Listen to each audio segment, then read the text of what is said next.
Hola, in 5, 4, 3, 2, 1. Hey, hola hippies, paz en nuestro barrio. Winston, the kind words as always. Bugs, your health.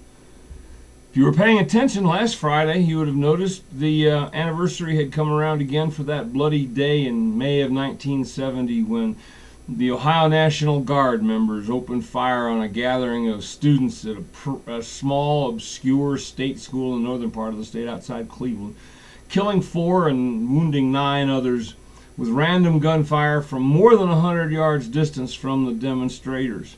The guardsmen were never under any direct or imminent threat to justify opening fire, but they did. No one got close enough to them to hurt them. No one was ever punished for or held accountable even for the murders at Kent State that day, though they weren't the only ones that spring. They were probably the most notable. On May 8th, Friday, 1970, just 4 days after the bloody events at Kent State, and with campuses all over the country and aflame, many of them literally, in turmoil for which they were ill-prepared to understand, much less to quell, the University of New Mexico was recaptured for the city and the state from the hippies by a contingent of the New Mexico National Guard. Albuquerque that spring was warm, and the impending end of school and the deadly events of the previous week conspired to raise temperatures to a fever pitch among students. UNM already was an activist campus. Students had occupied both the president's office and the student union building in the previous year sometime. Really occupied them. I mean, took them over, moved in, lived and slept, and whatever else you might imagine them doing therein. Meanwhile, all spring long, the local pro-war, anti-hippie Daily Rag downtown had been fulminating against campus radicals, and they raised the stakes at the end of the week, demanding that the city or the state restore order on the campus. There was a big demonstration against the war scheduled for the 8th in solidarity with the dead kids at Campus State.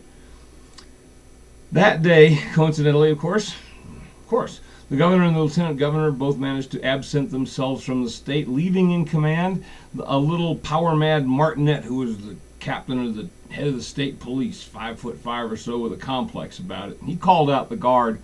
About 11 o'clock in the morning, the guardsmen, most of them from Socorro, not Albuquerque, dismounted from their trucks and fixed their bayonets on the end of their rifles and began advancing down the broad brick causeway from Central Avenue towards the Union in line abreast.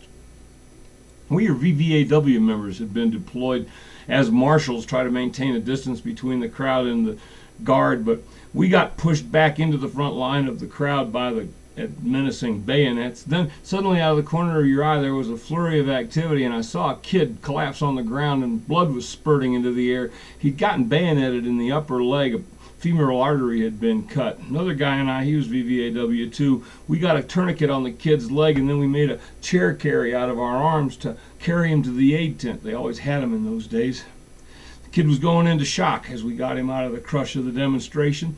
We encountered few ranks anyway, of Albuquerque's best burgers arrayed behind a fence, watching the hippies getting our asses kicked and cheering the guard.